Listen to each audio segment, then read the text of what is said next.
Hi, ನಮಸ್ಕಾರ. ನಾನು ಪದ್ಮಾ ಶಿವಮೊಗ್ಗ. ಸ್ನೇಹಿತರೆ, ನಮ್ಮ ದೇಶದಲ್ಲಿ ಬಂಗಾರ ಅಂದರೆ ಯಾರಿಗಿಷ್ಟ ಇಲ್ಲ ಹೇಳಿ? ಭಾರತ ದೇಶದಲ್ಲಿ ಬಂಗಾರದ ಒಡವೆಗೆ ಇರುವಂತಹ ಮೋಹ ಬೇರೆ ಯಾವುದಕ್ಕೂ ಇಲ್ಲ, ಅದರಲ್ಲಿ ಹೆಣ್ಣು ಮಕ್ಕಳಿಗೆ. ಹಾಗಾಗಿ ಬಂಗಾರದ ಖರೀದಿ ಜೋರಾಗಿ ನಡೆಯುತ್ತೆ. ಬೇರೆ ಎಲ್ಲ ದೇಶಗಳಿಗೆ ಹೋಲಿಸ್ಕೊಂಡ್ರೆ ನಮ್ಮ ದೇಶದಲ್ಲಿ ಬಂಗಾರದ ಮಾರಾಟ, ಬಂಗಾರದ ಒಡವೆನ ಹಾಕೊಳ್ಳೋದು ಅತಿ ಹೆಚ್ಚು ಅಂತಾನೆ ಹೇಳ್ಬೋದು. ಬಂಗಾರದ ಬೆಲೆ ರಾಕೆಟ್ ತರ ಆಕಾಶಕ್ಕೆ ಏರ್ತಾ ಇದ್ರು ಕೂಡ ಸ್ವಲ್ಪ ಕಡಿಮೆ ಆದ ತಕ್ಷಣ ಹೆಣ್ಮಕ್ಳು ಬಂಗಾರ ಕೊಂಡ್ಕೊಳ್ಳೋದಕ್ಕೆ ಅಂಗಡಿಗಳಿಗೆ ದೌಡಾಯಿಸ್ತಾರೆ. ಯಾವ ಅಂಗಡಿನಲ್ಲಿ ರಶ್ ಇರುತ್ತೋ ಇಲ್ಲೋ, ಬಂಗಾರದ ಅಂಗಡಿಲಿ ಮಾತ್ರ ಯಾವಾಗ್ಲೂ ಜನ ತುಂಬಿರ್ತಾರೆ. ಹಾಗಾದ್ರೆ ಈ ಒಡವೆಗಳನ್ನ ಎಲ್ಲಿ ಸುರಕ್ಷಿತವಾಗಿ ಇಡ್ತೀರಾ? ಬ್ಯಾಂಕ್ ಲಾಕರ್ ಇದೆಯಲ್ಲ ಅಂತೀರಾ? ಬ್ಯಾಂಕ್ ಲಾಕರ್ ಅಲ್ಲಿ ನಿಮ್ಮ ಒಡವೆ ಸುರಕ್ಷಿತನ? ಖಂಡಿತ ಇಲ್ಲ. ಇಲ್ಲಿ ಕೂಡ ಕಳ್ತನ ಆಗ್ಬೋದು. ಹಲವು ಪ್ರಕರಣಗಳು ದೇಶದಾದ್ಯಂತ ವರದಿಯಾಗಿದೆ. ಹಾಗಾದ್ರೆ ಬಂಗಾರ ಕಳ್ತನ ಆದ್ರೆ ಬ್ಯಾಂಕ್ ಅದಕ್ಕೆ ಪರಿಹಾರ ಕೊಡುತ್ತಾ? ಏನ್ ಕೊಡುತ್ತೆ? ಎಷ್ಟು ಕೊಡುತ್ತೆ? RBI ರೂಲ್ಸ್ ಏನ್ ಹೇಳುತ್ತೆ? ನಿಮ್ಮ ಕಳ್ತನವಾದ ಒಡವೆಗೆ ಅಷ್ಟೇ ಮೊತ್ತದ ಹಣ ನಿಮಗೆ ಸಿಗುತ್ತಾ? ಈ ಎಲ್ಲ ಪ್ರಶ್ನೆಗಳಿಗೆ ಇವತ್ತಿನ ವಿಡಿಯೋದಲ್ಲಿ ನಾನು ಉತ್ತರ ಹೇಳ್ತೀನಿ. ತಪ್ಪದೇ ಪೂರ್ತಿ ವಿಡಿಯೋ ನೋಡಿ. ನೀವು ನೋಡ್ತಿದ್ದೀರಾ ವಾಯ್ಸ್ ಆಫ್ ಪದ್ಮಾ.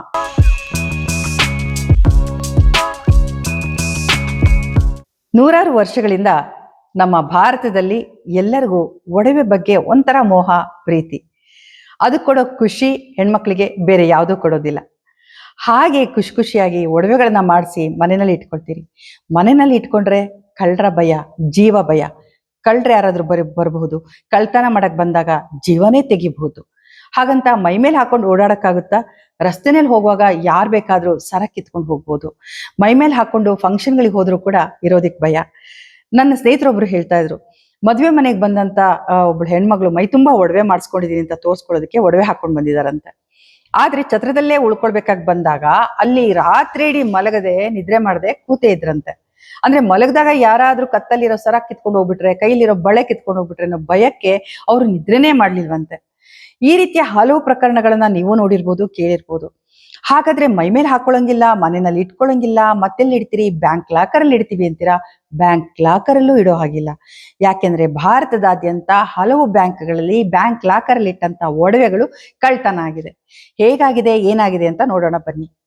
ಸ್ನೇಹಿತರೆ, ಪಂಜಾಬ್ ನ್ಯಾಷನಲ್ ಬ್ಯಾಂಕ್, ದೆಹಲಿಯ ಪಂಜಾಬ್ ನ್ಯಾಷನಲ್ ಬ್ಯಾಂಕ್ ನಲ್ಲಿ ಬಂಗಾರ ಕಳ್ತನ ಆಯ್ತು. ಲಾಕರ್ ಅಲ್ಲಿ ಇಟ್ಟಂತ 60 ಲಕ್ಷದ ಬೆಲೆ ಬಾಳುವಂತ ಬಂಗಾರ ಕಳ್ತನ ಮಾಡಿದ್ದಾರೆ. ಕಳೆದ ವರ್ಷ ಕೋಲ್ಕತಾದಲ್ಲಿ ಲಾಕರ್ ನಲ್ಲಿಟ್ಟ ಬಂಗಾರವನ್ನ ಕಳ್ಕೊಂಡಂತ ಮಹಿಳೆ ದೂರು ಕೊಡ್ತಾಳೆ. ಅವಳು 2 ಬಾಕ್ಸ್ಗಳಲ್ಲಿ ಲಾಕರ್ ನಲ್ಲಿ ಒಡವೆ ಇಟ್ಟಿರ್ತಾಳೆ. ಅದರಲ್ಲಿ ಒಂದು ಬಾಕ್ಸ್ ನಲ್ಲಿ ಇದ್ದಂತ ಒಡವೆ ಮಾಯ ಆಗಿರುತ್ತೆ, ಇನ್ನೊಂದು ಬಾಕ್ಸ್ ಅಲ್ಲಿ ಇದ್ದಂತ ಒಡವೆ ಹಾಗೆ ಇದೆ. ಹಾಗಂತ ಲಾಕರ್ ಮುರಿದಿದಾರ ಅಂತ ನೋಡಿದ್ರೆ ಲಾಕರ್ ಮುರಿದಿಲ್ಲ. ಸಲೀಸಾಗಿ ಇವರು ಕೀ ತೆಗೆದು ನೋಡಿದ್ದಾರೆ, ಇಲ್ಲಿ ಕೀ ಹಾಕಿದ ಹಾಗೇನೆ ಲಾಕರ್ ಕ್ಲೋಸ್ ಆಗಿದೆ. ಅದೇ ರೀತಿ ಮತ್ತೆ ಜೈಪುರಲ್ಲಿ ಕೂಡ ಪಂಜಾಬ್ ನ್ಯಾಷನಲ್ ಬ್ಯಾಂಕ್ ಅಲ್ಲಿ ಸುಮಾರು 1.5 kg ಹೆಚ್ಚು ಬಂಗಾರ ಕಳ್ತನ ಆಯ್ತು. 2.5 ಕೋಟಿ ಬೆಲೆ ಬಾಳುತ್ತೆ ಈ ಬಂಗಾರ ಅಂತ ಹೇಳಲಾಗಿದೆ. ಇದಲ್ಲದೆ ನಮ್ಮ ಕರ್ನಾಟಕದಲ್ಲಿ ಕೂಡ ಹಲವು ಪ್ರಕರಣಗಳು ವರದಿಯಾಯಿತು. ಭಾರತದಾದ್ಯಂತ ಬೇರೆ ಬೇರೆ ರಾಜ್ಯದಲ್ಲಿ ಈ ತರ ಕಳ್ತನದ ಪ್ರಕರಣಗಳು ವರದಿ ಆಗ್ತಾನೆ ಇದ್ದ ಹಾಗೆ ಕರ್ನಾಟಕದಲ್ಲಿ ಕೂಡ ಕೆನರಾ ಬ್ಯಾಂಕ್ ಅಲ್ಲಿ ಲಾಕರ್ ಅಲ್ಲಿ ಇಟ್ಟಂತಹ ಬಂಗಾರ ಕಡಿಮೆ ಆಗಿದೆ, ತೂಕ ಕಡಿಮೆ ಆಗಿದೆ, ಸರದ ಚೈನ್ ಉದ್ದ ಕಡಿಮೆ ಆಗಿದೆ, ಈ ರೀತಿಯ ದೂರುಗಳು ಬಂತು. ನೂರಾರು ಜನ ಬ್ಯಾಂಕ್ಗೆ ದೌಡಾಯಿಸಿದ್ರು. ಅಷ್ಟೇ ಯಾಕೆ, ಇದೇ ವರ್ಷ ಫೆಬ್ರವರಿನಲ್ಲಿ ಇಂಡಿಯನ್ ಬ್ಯಾಂಕ್ ನಲ್ಲಿ ಸುಮಾರು 2.7 kg ತೂಕದ ಬಂಗಾರ ಲಾಕರ್ ನಲ್ಲಿ ಇಟ್ಟಿದ್ದು ಕಳ್ತನ ಆಗಿತ್ತು. ಆ ಆರೋಪಿಯನ್ನ ಈಗ ಸೆರೆ ಹಿಡಿದಿದ್ದಾರೆ. ಅವರಿಂದ 1.2 kg ಬಂಗಾರನ ವಶಪಡಿಸ್ಕೊಂಡಿದ್ದಾರೆ. ಆ ವ್ಯಕ್ತಿ ಯಾರು, ಕಳ್ತನ ಮಾಡದಂತ ಕಳ್ಳ ಯಾರು ಅಂತ ನೋಡಿದ್ರೆ ಅದೇ ಬ್ಯಾಂಕ್ ನಲ್ಲಿ ಕೆಲಸ ಮಾಡ್ತಿದ್ದಂತ ಅಸಿಸ್ಟೆಂಟ್ ಮ್ಯಾನೇಜರ್. ಬೇಲಿನೇ ಎದ್ದು ಹೊಲ ಮೇಯ್ದ ಹಾಗೆ ಈ ಲಾಕರ್ ಅಲ್ಲಿ ಸುರಕ್ಷಿತವಾಗಿರ್ಬೇಕಾಗಿ ಇದ್ದಂತ ಒಡವೆಗಳು ಮತ್ತೆ ಬ್ಯಾಂಕ್ ಏನು ಸುರಕ್ಷತೆಯನ್ನ ಕೊಡ್ಬೇಕಾಗಿತ್ತು, ರಕ್ಷಣೆಯನ್ನು ಕೊಡ್ಬೇಕಾಗಿತ್ತು, ಅದೇ ಬ್ಯಾಂಕ್ ನ ಸಿಬ್ಬಂದಿ ಕಳ್ತನ ಮಾಡಿದ್ದಾರೆ. ಹಾಗಾದ್ರೆ ಇದಕ್ಕೆ ಪರಿಹಾರ ಏನು? ಬ್ಯಾಂಕ್ ಲಾಕರ್ ಅಲ್ಲಿ ಇಟ್ಟ ಒಡವೆಗಳು ಕಳ್ತನ ಆದ್ರೆ ನಿಮ್ಗೆ ಆ ಮೊತ್ತ ಪೂರ್ತಿ ಸಿಗುತ್ತಾ? ಇದನ್ನ ನೋಡೋಣ. ಈಗ RBI ಮತ್ತೆ ಬ್ಯಾಂಕ್ ರೂಲ್ಸ್ ಏನಿದೆ ಅಂತ ನಾನು ಹೇಳ್ತೀನಿ. ಬ್ಯಾಂಕ್ ಲಾಕರ್ ನಲ್ಲಿಟ್ಟಂತ ಒಡವೆಗೆ ಬ್ಯಾಂಕ್ ಆಗ್ಲಿ ಅಥವಾ RBI ಆಗ್ಲಿ ಯಾವುದೇ ರೀತಿಯ ಅಶ್ಯೂರೆನ್ಸ್ ಕೊಡೋದಿಲ್ಲ. ಪ್ರಕೃತಿ ವಿಕೋಪದಿಂದ ನೀವು ಬ್ಯಾಂಕ್ ನಲ್ಲಿ ಇಟ್ಟಂತ ಒಡವೆಗಳೇನಾದ್ರೂ ನಷ್ಟ ಆದ್ರೆ ಅದಕ್ಕೆ ಬ್ಯಾಂಕ್ ಒಂದು ಸಣ್ಣ ಮೊತ್ತದ ಪರಿಹಾರವನ್ನ ನೀಡುತ್ತೆ. ಆದ್ರೆ ಬ್ಯಾಂಕ್ ಲಾಕರ್ ಅಲ್ಲಿ ಇಟ್ಟಂತಹ ಒಡವೆಗಳೇನಾದ್ರು ಕಳ್ತನ ಆದ್ರೆ ಅದಕ್ಕೆ ಬ್ಯಾಂಕ್ ಏನ್ ಪರಿಹಾರ ಕೊಡುತ್ತೆ ಅಂತೀರಾ? ಅದನ್ನ ಹೇಳೋದಕ್ಕೂ ಮುಂಚೆ ನೀವು ಬ್ಯಾಂಕ್ ಲಾಕರ್ ಅಲ್ಲಿ ಹೇಗೆ ಒಡವೆಗಳನ್ನ ಇಡ್ತೀರಾ ಅನ್ನೋದನ್ನ ವಿವರಿಸ್ತೀನಿ ಬನ್ನಿ. ನೀವು ಈಗ ಒಡವೆಗಳನ್ನ ತಗೊಂಡು ಹೋಗ್ಬಿಟ್ಟು ಬ್ಯಾಂಕ್ ನಲ್ಲಿ ಒಂದು ಲಾಕರ್ನ ಬಾಡಿಗೆಗೆ ತಗೊಳ್ತೀರಿ. ಆ ಬ್ಯಾಂಕ್ ನಿಮ್ಗೆ ಲಾಕರ್ನ ಕೊಡುತ್ತೆ. ಅಂದ್ರೆ ವರ್ಷಕ್ಕೆ ಇಷ್ಟು ದುಡ್ಡನ್ನ ನೀವು ಕಟ್ಟಬೇಕು ಅಂತ ಇರುತ್ತೆ ಬಾಡಿಗೆ. 3,000 ಇರ್ಬೋದು, 2,000 ಇರ್ಬೋದು, 4,000 ಇರ್ಬೋದು. ಅಷ್ಟು ಮೊತ್ತವನ್ನ ವರ್ಷ ನೀವು ಬಾಡಿಗೆ ಕಟ್ತಾ ಹೋದ್ರೆ ಆ ಲಾಕರ್ ನಿಮ್ದಾಗಿರುತ್ತೆ. ಆದ್ರೆ ಈ ಲಾಕರ್ ಕೋಣೆಯಲ್ಲಿರುವಂತ ಲಾಕರ್ನ ಮಾತ್ರ ಆ ಬ್ಯಾಂಕ್ ನಿಮ್ಗೆ ಕೊಟ್ಟಿರುತ್ತೆ ಬಾಡಿಗೆಗೆ. ಅದು ಬಿಟ್ಟು ನೀವು ಆ ಬ್ಯಾಂಕ್ ಅಲ್ಲಿ ಲಾಕರ್ನಲ್ಲಿ ಇಟ್ಟಂತ ಒಡವೆಗಳ ಬಗ್ಗೆ ಆಗ್ಲಿ, ಬೇರೆ ಯಾವುದೇ ಮಾಹಿತಿ ಆಗ್ಲಿ ಅದು ಸಂಗ್ರಹಿಸೋಲ್ಲ. ಹಾಗಾಗಿ ಬ್ಯಾಂಕ್ ಲಾಕರ್ ಅಲ್ಲಿ ಇಟ್ಟ ಒಡವೆ ಎಷ್ಟು ಏನು ಅನ್ನೋದು ಬ್ಯಾಂಕ್ಗೆ ಗೊತ್ತಿರಲ್ಲ, ಬ್ಯಾಂಕ್ ಸಿಬ್ಬಂದಿಗೆ ಗೊತ್ತಿರಲ್ಲ. ಅದು ನಿಮಗೆ ಮಾತ್ರ ಗೊತ್ತಿರುತ್ತೆ.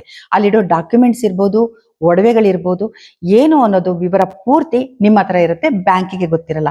ಹಾಗಾಗಿ ಸಾಕ್ಷಿನೇ ಇಲ್ಲದೆ ಇದ್ದಾಗ, ಬೇರೆ ಇನ್ನೊಬ್ರು ನೀವು ಎಷ್ಟು ಒಡವೆ ಇಟ್ಟಿದ್ದೀರಾ ಅನ್ನೋ ಸಾಕ್ಷಿ ಇಲ್ಲದೆ ಇದ್ದಾಗ ಪರಿಹಾರ ಕೊಡೋದಾದ್ರೂ ಹೇಗೆ? ಇಲ್ಲಿ ಇದು ಮೊದಲನೇ ಪಾಯಿಂಟ್ ನಿಮ್ಗೆ ಬರುವಂತದ್ದು. ಇದಾದ್ಮೇಲೆ ನೀವು ಅಲ್ಲಿ ಹೋದಾಗ, ಬಾಡಿಗೆಗೆ ತಗೊಂಡಾಗ ನಿಮ್ಗೆ ಅಲ್ಲಿ ಒಳಗಡೆ ಲಾಕರ್ ಕೀ ಕೊಡ್ತಾರೆ. ಒಬ್ಬ ಬ್ಯಾಂಕ್ ಆಫೀಸರ್ ಬಂದು ಅಲ್ಲಿ ನಿಂತ್ಕೊಳ್ತಾರೆ. ನೀವು ಲಾಕರ್ ಕೀನ ಓಪನ್ ಮಾಡ್ತೀರಾ, ಆ ಲಾಕರ್ ಒಳಗಡೆ ನಿಮ್ಮ ಒಡವೆಗಳನ್ನ ಇಡ್ತೀರಾ, ಕೀ ಹಾಕ್ತೀರಾ, ಆ ಕೀನ ಮತ್ತೆ ಬ್ಯಾಂಕ್ ಆಫೀಸರ್ಗೆ ಅಥವಾ ಮ್ಯಾನೇಜರ್ಗೆ ನೀವು ಕೊಡ್ತೀರಿ. ನಿಮ್ಮ ಪಾಡಿ ನೀವು ಹೋಗ್ತೀರಿ. ಹೀಗೆ ನೀವು ಬಂದು ಹೋಗಿದ್ದನ್ನ ಅಲ್ಲೊಂದು ಲೆಡ್ಜರ್ ಅಲ್ಲಿ ಟೈಮ್ ಏನ್ ಬಂದಿರ್ತೀರಿ ಹೋಗಿರ್ತೀರಿ ಆ ಸಮಯದ ಜೊತೆನಲ್ಲಿ ನಿಮ್ಮ ಸಹಿ ತಗೊಂಡು ಅವರೊಂದು ರಿಜಿಸ್ಟರ್ ಮಾಡಿರ್ತಾರೆ ಲೆಡ್ಜರ್ಲಿ. ಅದು ಬಿಟ್ರೆ ಬ್ಯಾಂಕ್ ಲಾಕರ್ ಅಲ್ಲಿರುವಂತಹ ಯಾವುದೇ ದಾಖಲೆ ಇರ್ಬೋದು, ಮೌಲ್ಯಯುತವಾದ ವಸ್ತು ಇರ್ಬೋದು, ಅದಕ್ಕೆ ಬ್ಯಾಂಕ್ ಜವಾಬ್ದಾರಿ ಅಲ್ಲ.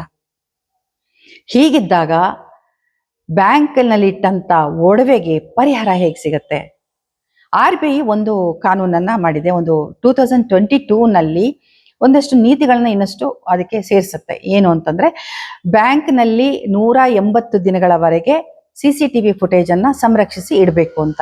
ಅಂದ್ರೆ ಯಾರು ಬರ್ತಾರೆ, ಯಾರು ಹೋಗ್ತಾರೆ, ಲಾಕರ್ ರೂಮ್ ಒಳಗಡೆ ಯಾರು ಬರ್ತಾರೆ, ಇದೆಲ್ಲವನ್ನ ದಾಖಲೆ ಮಾಡಬೇಕು ಅಂತ ರೂಲ್ಸ್ ಇದೆ.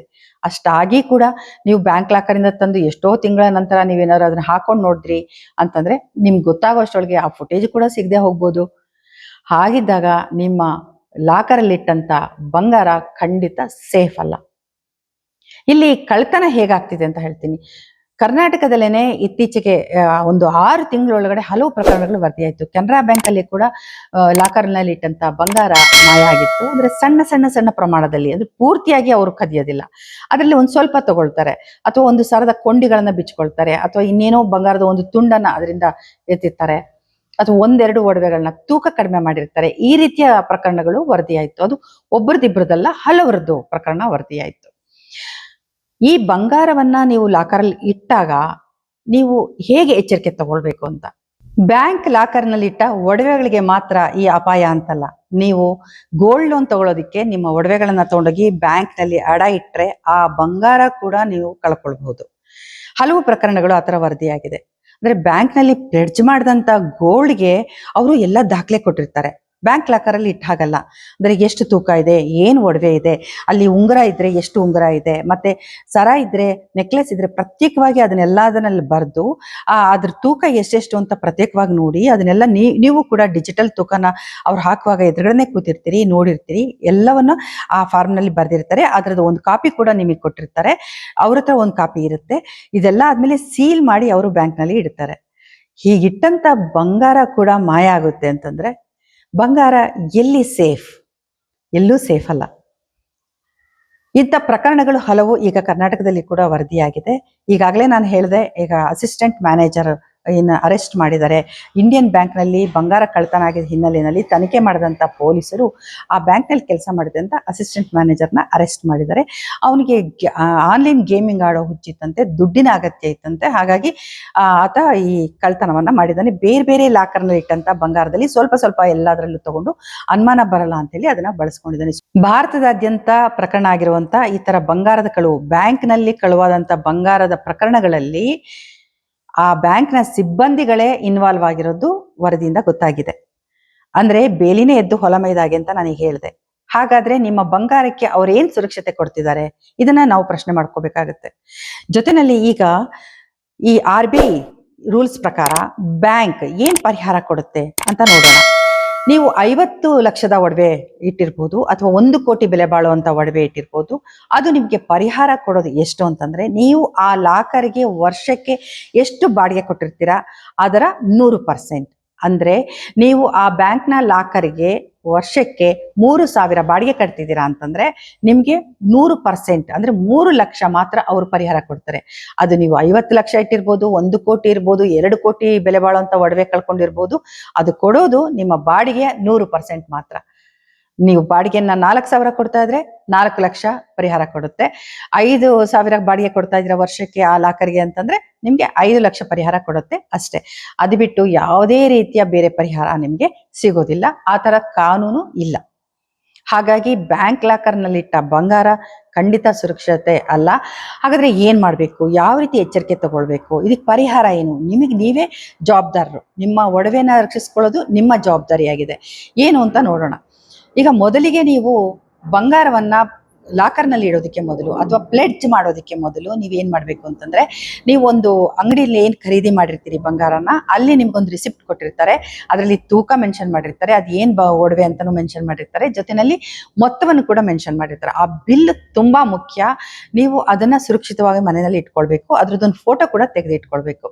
ಅಕಸ್ಮಾತ್ ಬಿಲ್ ಕಳೆದು ಹೋದ್ರೆ ನಿಮಗೆ ಫೋಟೋ ನಿಮ್ಮ ಹತ್ರ ಇರುತ್ತೆ ದಾಖಲೆಗೆ. ಈ ರೀತಿ ಫೋಟೋ ತೆಗೆದು ಇಟ್ಕೊಂಡಂತ ಒಡವೆಗಳನ್ನ ನೀವೇನ್ ಮಾಡ್ಬೇಕು, ಬ್ಯಾಂಕ್ ಲಾಕರ್ಲಿ ಇಡೋದಕ್ಕೆ ಮೊದಲು ಒಂದು ಫೋಟೋ ತಗೊಳ್ಳಿ. ಅದಾದ್ಮೇಲೆ ವಿವರವಾಗಿ ತಗೋಬೇಕು. ಅದಾದ್ಮೇಲೆ ಬ್ಯಾಂಕ್ ಲಾಕರ್ ಇಡುವಾಗ ಕೂಡ ನೀವು ಒಂದು ಫೋಟೋ ತಗೊಳ್ಳಿ. ಇದೆಲ್ಲ ಆದ್ಮೇಲೆ ನೀವು ಒಳಗಡೆ ಹೋದಾಗ ಬಂದಾಗ ಪ್ರತಿ ಸಾರಿ ನೀವು ಬ್ಯಾಂಕ್ಗೆ ವಿಸಿಟ್ ಮಾಡಿದಾಗ, ಲಾಕರ್ ಓಪನ್ ಮಾಡಿದಾಗ ಅಲ್ಲಿ ರಿಜಿಸ್ಟರ್ ಎಂಟ್ರಿ ಮಾಡ್ತಾರೆ ಅಂತ ಹೇಳಿದ್ನಲ್ಲ, ಆ ಎಂಟ್ರಿ ಮಾಡಿದ ಸಮಯನೂ ಕೂಡ ನೀವು ಫೋಟೋ ತೆಗೆದುಕೊಂಡು ಬನ್ನಿ.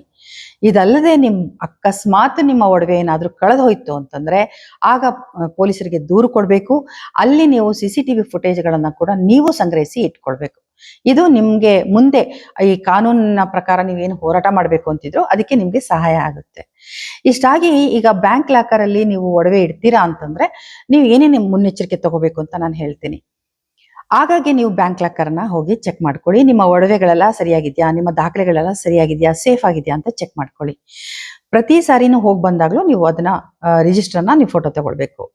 ಅಷ್ಟೇ ಅಲ್ಲ, ಅಲ್ಲಿನ ಮ್ಯಾನೇಜರ್ ಅಥವಾ ಏನು ಸಿಬ್ಬಂದಿ ಇರ್ತಾರೆ ಅವ್ರ ಜೊತೆ ನೀವು ಮಾತಾಡಿ ಮೊದಲೇನೆ ನೀವು ನಿಮ್ಗೆ SMS ಮತ್ತೆ ಇಮೇಲ್ ಬರೋ ಹಾಗೆ ನೀವು ಮಾಡ್ಬೇಕು. ಅಂದ್ರೆ RBI 2022ರಲ್ಲಿ ಒಂದು ನೀತಿಯನ್ನು ಹೆಚ್ಚಾಗಿ ಅಳವಡಿಸುತ್ತೆ. ಅದೇನು ಅಂತಂದ್ರೆ, ಪ್ರತಿಯೊಬ್ಬ ಲಾಕರ್ನ ಇಟ್ಟಂತ ಪ್ರತಿಯೊಬ್ಬ ಕಸ್ಟಮರ್ಗೆ SMS ಮೂಲಕ ಅಥವಾ ಮೇಲ್ ಮೂಲಕ ಅವರಿಗೆ ನೀವು ಲಾಕರ್ ಓಪನ್ ಮಾಡಿದ ಸಮಯ ಮತ್ತೆ ಅಲ್ಲಿಂದ ಹೊರಟಂತ ಸಮಯನ ಏನ್ ರಿಜಿಸ್ಟರ್ ಎಂಟ್ರಿ ಮಾಡಿರ್ತಾರಲ್ಲ ಅದು ಮೆಸೇಜ್ ಕೂಡ ಹೋಗ್ಬೇಕು ಅಂತಿರುತ್ತೆ. ನೀವು ಮನೆಯಲ್ಲಿ ಇದ್ದಾಗ್ಲೂ ಕೂಡ ಆಗಾಗ್ಗೆ ನಿಮಗೆ ಬರುವಂತ ಮೆಸೇಜ್ಗಳನ್ನ ನೀವು ಚೆಕ್ ಮಾಡ್ತಾ ಇರಿ. ಯಾಕಂದ್ರೆ CCTV ಫುಟೇಜ್ ಮೂಲಕ ಆ ಮೆಸೇಜ್ ಅನ್ನ ಆಟೋಮೆಟಿಕ್ ಆಗಿ ಹೋಗೋ ಹಾಗೆ ಕೂಡ ಕೆಲವು ಬ್ಯಾಂಕ್ಗಳಲ್ಲಿ ಮಾಡಿರ್ತಾರೆ. ನೀವು ಹೋಗದೇ ಇದ್ದಾಗ ಯಾರಾದ್ರೂ ಲಾಕರ್ ಓಪನ್ ಮಾಡಿದಾರಾ, ಆತರ ಏನಾದ್ರೂ ಆಗಿದ್ಯಾ ಅನ್ನೋದಕ್ಕೆ ದಾಖಲೆ ಸಿಗುತ್ತಾ ಅಂತ ನೀವು ನೋಡಿ. ಮೆಸೇಜ್ ಏನಾದ್ರೂ ಬಂದಿದ್ಯಾ ಅಂತ ಈ ರೀತಿ ನೀವು ಕ್ರಾಸ್ ಚೆಕ್ ಮಾಡ್ಕೊಳ್ತಿರ್ಬೇಕಾಗತ್ತೆ. ಇದಲ್ಲದೆ ನಿಮ್ಗೆ ಇರುವಂತ ಇನ್ನೊಂದು ಪರಿಹಾರ ಏನು ಅಂತಂದ್ರೆ, ನೀವು ಇಟ್ಟಂತ ಒಡವೆಗೆ ಇನ್ಶೂರೆನ್ಸ್ ಮಾಡಿಸೋದು. ಬ್ಯಾಂಕ್ ಲಾಕರ್ ಅಲ್ಲಿ ಇಟ್ಟಂತ ಒಡವೆಗೆ ನೀವು ಇನ್ಶೂರೆನ್ಸ್ ಮಾಡಿಸ್ಬೇಕಾಗತ್ತೆ. ಇದು ಲಾಕರ್ ಅಲ್ಲಿ ಇಟ್ಟಂತ ಒಡವೆಗಾಯ್ತು. ಆದ್ರೆ ಇನ್ನ ಪ್ಲೆಡ್ಜ್ ಮಾಡಿದಂತ ಒಡವೆಗಳನ್ನ ಹೇಗೆ ನೀವು ರಕ್ಷಿಸ್ಕೊಳ್ಬೇಕು?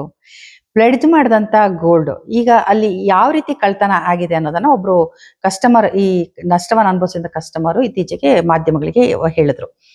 ಹೇಗೆ ಅಂತಂದ್ರೆ, ಅವರು ಒಡವೆನ ಪ್ಲೆಡ್ಜ್ ಮಾಡಿದ್ದಾರೆ, ಲೋನ್ ತಗೊಂಡಿದ್ದಾರೆ. ನಂತರ ಲೋನನ್ನ ಕ್ಲಿಯರ್ ಮಾಡಿಬಿಟ್ಟು ಒಡವೆನ ತಂದು ಮನೇಲಿ ಇಟ್ಟಿದ್ದಾರೆ. ಕೆಲವು ತಿಂಗಳ ನಂತರ ಮನೆಯಲ್ಲಿ ಮಕ್ಕಳು ಹಬ್ಬಕ್ಕೆ ಫಂಕ್ಷನ್ಗೆ ಅಂತ ಹಾಕೊಂಡಿದ್ದಾರೆ. ಹಾಕೊಂಡಾಗ ಸರದ ಕೊಂಡಿಗಳು ಕಡಿಮೆ ಆಗಿರೋದು ಗಮನಕ್ಕೆ ಬಂದಿದೆ. ಬ್ಯಾಂಕಲ್ಲಿ ಹೋಗಿ ವಿಚಾರಿಸಿದಾಗ ಅವರು ಏನ್ ದಾಖಲೆ ಕೊಟ್ಟಿರ್ತಾರೆ, ಅಂದ್ರೆ ಎಂಟ್ರಿ ಮಾಡಿರ್ತಾರಲ್ಲ ಪ್ಲೆಡ್ಜ್ ಮಾಡುವಾಗ, ಆ ಫಾರ್ಮ್ನ ತೋರಿಸಿದ್ದಾರೆ. ಅದರಲ್ಲಿರೋ ನಮೂದಿಸಿದಂತ ತೂಕ ಎಷ್ಟಿದೆ ಅಂತ ನೋಡಿದರೆ ಆ ತೂಕ ಎಷ್ಟಿತ್ತು, ಒಡವೆ ತೂಕ ಕೂಡ ಅಷ್ಟೇ ಇತ್ತು. ಅಲ್ಲಿ ಏನೂ ವ್ಯತ್ಯಾಸ ಆಗಿಲ್ಲ. ಹಾಗಾದ್ರೆ ಕೊಂಡಿಗಳಲ್ಲಿ ಕಡಿಮೆ ಆಯ್ತು, ಹೇಗ್ ಕಡಿಮೆ ಆಯ್ತು? ಇದನ್ನ ಅವ್ರು ಏನ್ ವಿವರಿಸಿದ್ರು ಅಂತಂದ್ರೆ, ಈ ತೀರ ಒಡವೆನ ಪ್ಲೆಡ್ಜ್ ಮಾಡಕ್ಕೆ ಅಂತ ಹೋದಾಗ ನಿಮ್ಮ ಎದುರುಗಡೆ ಒಬ್ರು ಆಚಾರಿ ಬಂದು ಅದನ್ನ ವ್ಯಾಲ್ಯೂಯೇಟ್ ಮಾಡ್ತಾರೆ. ಅಂದ್ರೆ ಎಷ್ಟು ತೂಕ ಇದೆ, ಏನಿದೆ ಅಂತ. ನೀವು ಕೂಡ ಎದುರುಗಡೆ ಕೂತಿರ್ತೀರಿ. ಆ ಡಿಜಿಟಲ್ ನಂಬರ್ನ ಅಲ್ಲಿ ವೆಯ್ಟ್ ಅನ್ನ ತೋರಿಸ್ತಿರತ್ತೆ. ಅದನ್ನ ನೀವು ಬರ್ಕೊಳ್ಬೇಕು. ಕೆಲವು ಸಾರಿ ಏನಾಗುತ್ತೆ ಅಂದ್ರೆ, ಅವರು ತೂಕ ಹಾಕೋದಿಕ್ ಮುಂಚೆ ಎಂಟ್ರಿ ಮಾಡ್ತಾರೆ. ಫಸ್ಟ್ ಏನೇನು ಒಡವೆ ಅಂತ ಎಂಟ್ರಿ ಮಾಡಿರ್ತಾರೆ, ನಂಬರ್ ಎಲ್ಲ ಬರ್ತಿರಲಿ, ರಿಸಿಪ್ಟ್ ಅನ್ನ ಆಮೇಲೆ ಕೊಡ್ತೀವಿ ಅಂತ ಹೇಳ್ತಾರೆ. ಸ್ವಲ್ಪ ಸಮಯದ ನಂತರ ಹೋದಾಗ, ರಿಸಿಪ್ಟ್ ತಗೊಳಕ್ಕೆ ಅಂತ ಹೋದಾಗ ಅಲ್ಲಿ ಅವ್ರು ತೂಕ ಹಾಕ್ತಾರೆ ನಿಮ್ಮ ಎದುರುಗಡೆ. ಈ ಸಂದರ್ಭದಲ್ಲಿ, ಈ ಸಮಯದಲ್ಲಿ, ಈ ಮಧ್ಯದಲ್ಲಿ ಏನಾದ್ರೂ ಆಗಿರೋ ಸಾಧ್ಯತೆಗಳಿರುತ್ತೆ. ಅವರು ನಿಮ್ಮ ಎದುರಿಗೆ ತೂಕ ಹಾಕಿರ್ತಾರೆ, ಸರಿಯಾಗಿರುತ್ತೆ. ಆದ್ರೆ ಅದಕ್ಕೆ ಮುಂಚೆನೆ ಅಲ್ಲಿ ಒಡವೆಯಲ್ಲಿ ಬಂಗಾರವನ್ನ ಕದ್ದಿರ್ತಾರೆ, ಕದ್ದಿರೋ ಸಾಧ್ಯತೆಗಳು ಇರುತ್ತೆ. ಈ ರೀತಿ ಆಗಿರಬಹುದು ಅಂತೇಳಿ ಅವರು ಅಂದಾಜು ಮಾಡಿದ್ದಾರೆ. ಈಗ ಪ್ಲೆಡ್ಜ್ ಮಾಡುವಾಗ ನೀವು ಎದುರುಗಡೆನೆ ಕುತ್ಕೊಂಡಿರ್ಬೇಕು, ನಿಮ್ಮ ಎದುರುಗಡೆನೆ ಅವರು ತೂಕವನ್ನು ಹಾಕಬೇಕು, ಅಲ್ಲೇ ಅವರು ಸೀಲ್ ಕವರ್ ಒಳಗಡೆ ಹಾಕಿ ಸೀಲ್ ಮಾಡಬೇಕು. ಸರಿಯಾಗಿ ಅವರು ಬಿಲ್ನಲ್ಲಿ ನಮೂದಿಸಿದಾರ ಫಾರ್ಮ್ನಲ್ಲಿ ಅಂತ ನೀವು ನೋಡ್ಕೋಬೇಕು. ಅದೆಲ್ಲವೂ ಕ್ರಾಸ್ ಚೆಕ್ ಮಾಡ್ಕೊಂಡಾದ್ಮೇಲೆ ಸೀಲ್ ಮಾಡಿ ನಿಮ್ಮಿಂದ ಸಹಿ ತಗೊಂಡ ನಂತರ ನೀವು ಅಲ್ಲಿಂದ ಹೊರಡಬೇಕು. ಈ ರೀತಿ ಮಾಡೋದು ತುಂಬಾ ಮುಖ್ಯ ಆಗುತ್ತೆ. ಈಗ ಸೀಲ್ ಮಾಡಿದಂಥ ಕವರಿಂದ ಒಡವೆಗಳ ಕಳ್ತನ ಆಗುತ್ತೆ ಅಂದ್ರೆ ಬ್ಯಾಂಕಲ್ಲಿ ಅಡ ಇಡೋದು ಕೂಡ ಇವತ್ತು ಕಷ್ಟದ ವಿಚಾರ ಆಗಿದೆ. ಯಾಕಂದ್ರೆ ನಮ್ ಕಷ್ಟಕ್ಕಾಗುತ್ತೆ, ನಮ್ಗೆ ಏನೋ ತೊಂದರೆ ಇದ್ದಾಗ ಒಂದಿಷ್ಟು ದುಡ್ಡು ಬೇಕಂತಂದಾಗ ಒಡವೆಗಳನ್ನ ಬ್ಯಾಂಕಲ್ಲಿ ಇಟ್ಟು ನಾವು ದುಡ್ಡು ತಗೊಳ್ಬೋದು, ಲೋನ್ ತಗೊಳ್ಬೋದು ಅನ್ನೋ ಭರವಸೆ ಮೇಲೆ ಬಂಗಾರವನ್ನ ಕಡು ಬಡವರು ಕೂಡ 3 ಕಾಸು 4 ಕಾಸು ಉಳಿಸ್ಬಿಟ್ಟು ಹೋಗಿ ಬಂಗಾರವನ್ನ ಕೊಂಡ್ಕೊಂಡಿರ್ತಾರೆ. ಆದ್ರೆ ಈ ತರ ಆಗಿರೋದ್ರಿಂದ ಈಗ ಬ್ಯಾಂಕ್ನಲ್ಲಿ ಬಂಗಾರ ಪ್ಲೆಡ್ಜ್ ಮಾಡೋಕ್ಕೂ ಕೂಡ ಅವ್ರಿಗೆ ಹೆದರೋ ತರ ಆಗಿದೆ. ಏನೇ ಇರಲಿ, ಇದೆಲ್ಲದಕ್ಕೂ ಒಂದು ಹೊಸ ಕಾನೂನಾದ್ರೂ ತರಬೇಕಾಗುತ್ತೆ, ಬ್ಯಾಂಕ್ ನೀತಿಗಳನ್ನ ಬದಲಾಯಿಸಬೇಕಾಗುತ್ತೆ. ನಿಮ್ಮ ಬಂಗಾರಕ್ಕೆ ನೀವೇ ಜವಾಬ್ದಾರರು, ನೀವೇ ಅದನ್ನ ಸುರಕ್ಷಿತವಾಗಿ ಇಟ್ಟುಕೊಳ್ಬೇಕು. ಹಾಗಾಗಿ ಇದ್ರ ಬಗ್ಗೆ ಎಚ್ಚರಿಕೆಯಿಂದ ಇರಿ ಅಂತ ಹೇಳ್ತಾ, ನೀವು ನೋಡ್ತಾ ಇದ್ದೀರಾ ವಾಯ್ಸ್ ಆಫ್ ಪದ್ಮ. ನನ್ನ ವಿಡಿಯೋನ ನೋಡಿ ನಿಮ್ಮ ಅಭಿಪ್ರಾಯವನ್ನ ತಿಳಿಸಿ, ಕಾಮೆಂಟ್ ಬಾಕ್ಸಲ್ಲಿ ಕಾಮೆಂಟ್ ಮಾಡಿ. ನಾನು ಮತ್ತೆ ಸಿಗ್ತೀನಿ. ಅಲ್ಲಿವರೆಗೂ ಒಳ್ಳೆಯದಾಗಲಿ ನಿಮ್ಗೆಲ್ರಿಗೂ. ನಮಸ್ಕಾರ.